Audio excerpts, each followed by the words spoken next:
Welcome, cellar dwellers, to the Matthew Street channel. I am your host, Matthew Street, and I really appreciate you being here live from the cavern in my parents' basement.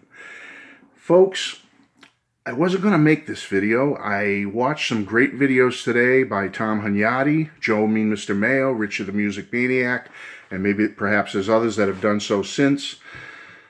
The big night happened, folks. The opening of Paul McCartney's Got Back Tour 2022, the United States leg, opened in Spokane, Washington, and the videos are up on YouTube. They've been put up fast and furious today. People showing different songs, different angles, different quality sound, different quality picture, but they're all up there. Go see them. And so I got a pretty good handle on the show from seeing those videos for myself, and then also watching my friends make their videos and their comments about the set list and the show was great. And I never thought I'd say this, folks, but after taking it all in and coming to a conclusion and an opinion, I have to say, I'm kind of glad I didn't spend the $1,000 per ticket, and if I had gotten two, it would have been $2,000, plus expenses with eating and parking and blah, blah, blah, and souvenirs. I'm glad I didn't spend that money now on this tour.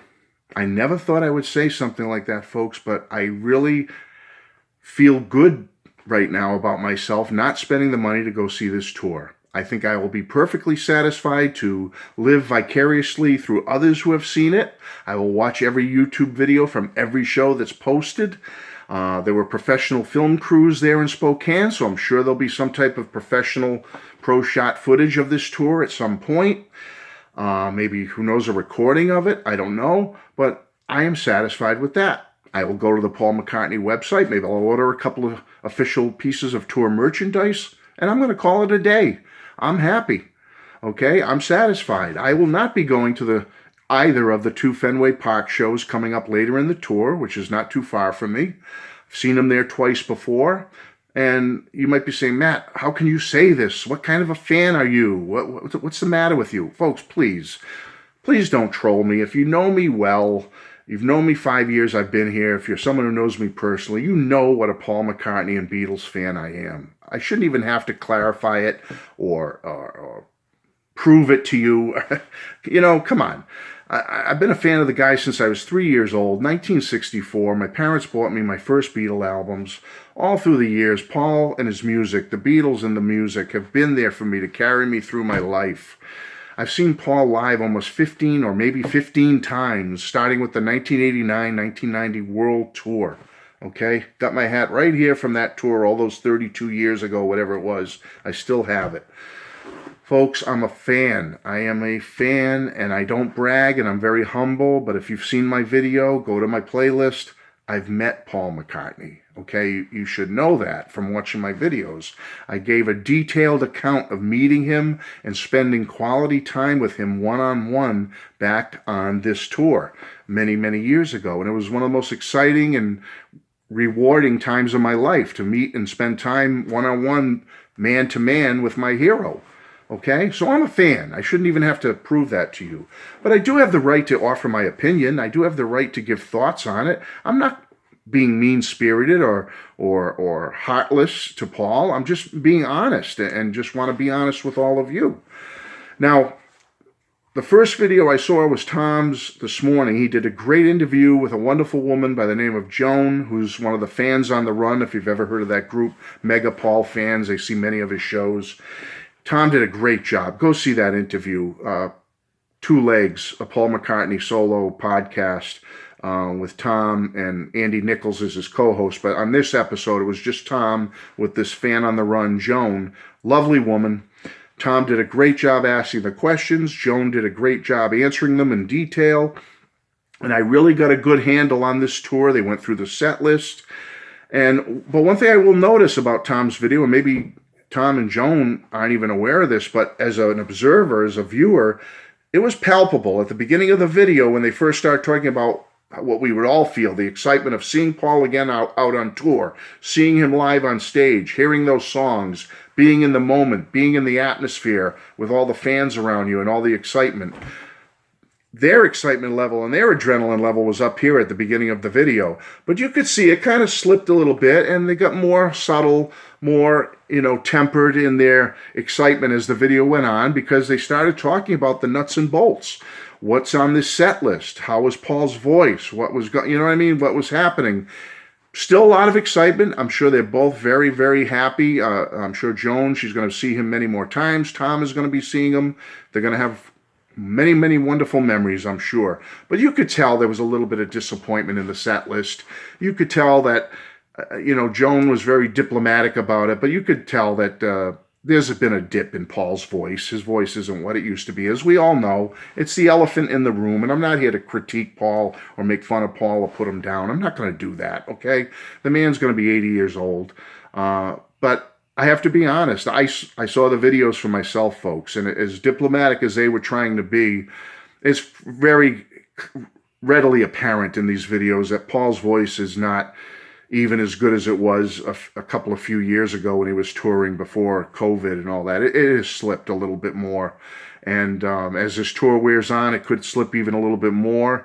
He's got a great crackerjack band with him. As you know, they've been around for 20 years now, and they do a great job with bolstering Paul's vocals and doing what they have to do. And I'm sure when you're there in the moment, it's a great time, and everyone has a wonderful memories of seeing Paul live. But I'm just being honest with you folks. I saw the videos. I saw the evidence for myself. And it wasn't like I just watched one that happened to have bad audio. I watched many from many different songs, many different angles, many different locations in the arena in Spokane. And no, it's what it is, okay? So I am happy to have my memories of seeing Paul numerous times since 1989-90 when his vocals were in top form, and I want to cherish those memories and hang on to that. And I don't feel like I'm missing anything by missing him singing on this tour. Okay, that's all I'll say about that. But great job, Tom, and thank you, Joan. And Joe did a video about the set list. Richard talked about it. And I have to admit, I agree wholeheartedly with Joe's video. I even told him that. I said, Joe, you're speaking for me. The set list is boring, folks. It's just a bore to someone who's a fan or been a fan, not even for a long time. It's not like you have to be a fan for 60 years or 50 years to be bored with this set list. I hate when people give the excuse, well, come on, he's got to play all these songs over and over and over and over again on every tour because of the new fans. He has to please the new fans. What the heck is that supposed to mean? Folks, Paul's been around for 60 years, okay? How many new fans are there? I would say the older fans far outnumber the new fans at this point. No? I think so. Come on. I mean, if you're a fan that hasn't heard Hey Jude in concert by this time, you're either under the age of 15 or, you're just not a Paul and Beatles fan. Come on. Do we really need to hear that again? Do we really need to hear Lady Madonna again? Do we really need to hear Got to Get You Into My Life again? Or Let Me Roll It? I mean, come on. Being for the benefit of Mr. Kite. Really? You can't stick Fixing a Hole in there or Lovely Rita or something different? I don't understand it. You're opening with Can't Buy Me Love. Okay, great song. He's played it on several of his tours, including way back on this one. But that's the opener? Geez, Paul, do you ever think of maybe doing Find My Way as the opener? Get back to doing like a new Paul McCartney song as the opener, like you did with Figure of Eight back on this tour. How about Lavatory Lil? That would have been a cool opener. Or how about even just playing those songs somewhere in the set? You're only doing Women and Wives? What about Lavatory Lil? What about Find My Way? What about Slidin'?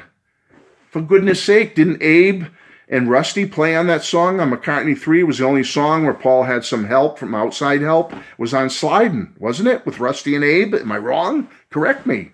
Why couldn't they play Slidin'?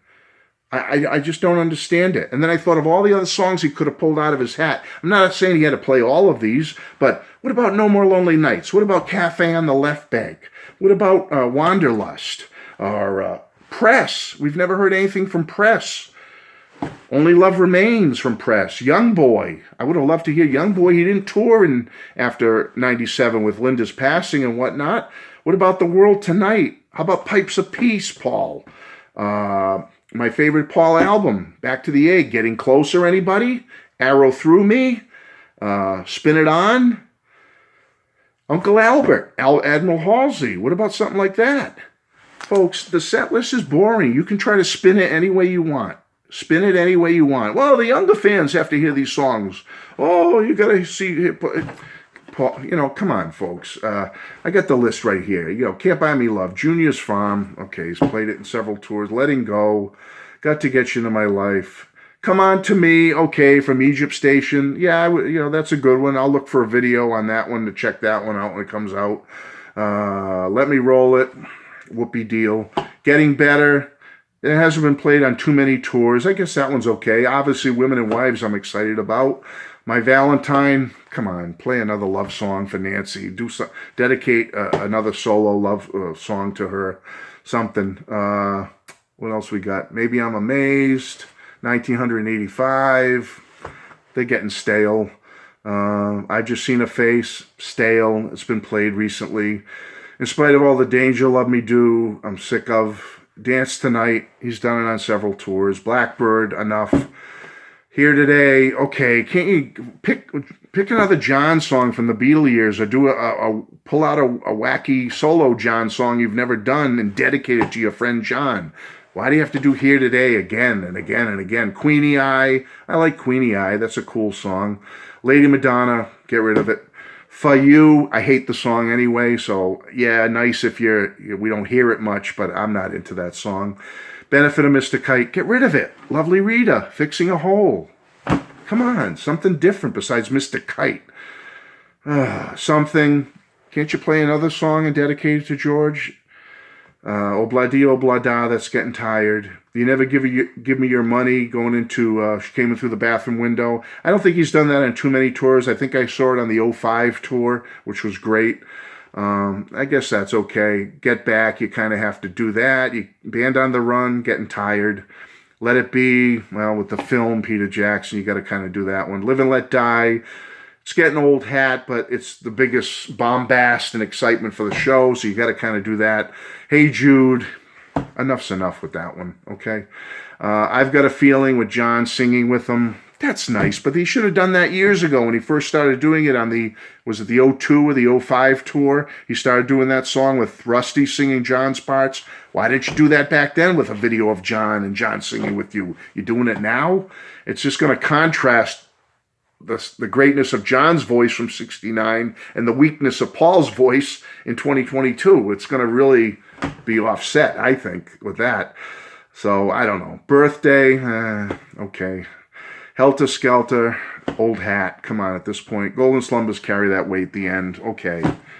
Yeah, what I'm saying is, folks, I understand that maybe half that set still has to be in there, but there's so many he could have replaced with other great songs that even the new fans, whatever you want to call them, would still jump up and down and be excited. And it would make the old fans happy, or the fans that have been around more than 10 years would be happy, all right? Because that's what I consider. If you've been a fan for at least 10 years, you don't care if he replaces for the benefit of Mr. Kite with Lovely Rita or something like that. You're not going to care. You're going to be happy.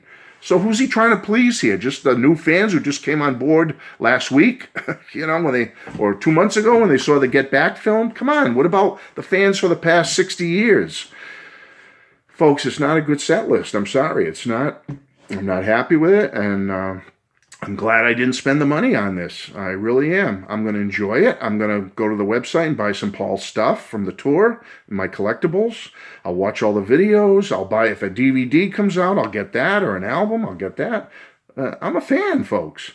But, I agree with my friends and folks that went on and show a little bit of disappointment over this set list. And the voice thing, it is what it is, okay? The voice is what it is. It hasn't gotten better. If anything, it's deteriorated a little more. And I'm sure as this tour wears on, it's going to deteriorate a little more. So I don't feel like I'm missing much on this tour, folks. I guess that's the bottom line. I don't feel like I'm missing much. I've seen him so many times. I've met him. I don't feel any sadness over this. Funny, huh? But, you know, I think I've been fair and tempered in this video and my thoughts on what I've seen and observed so far. And kudos to anyone who goes and enjoys it and is excited by this, and maybe you're seeing them for the first time. God bless you. Have fun. It's going to be one of the best experiences of your life. But for someone like me, I'm not bummed about missing this at all. Okay? Let me hear your take. Bye-bye, folks. Love you all.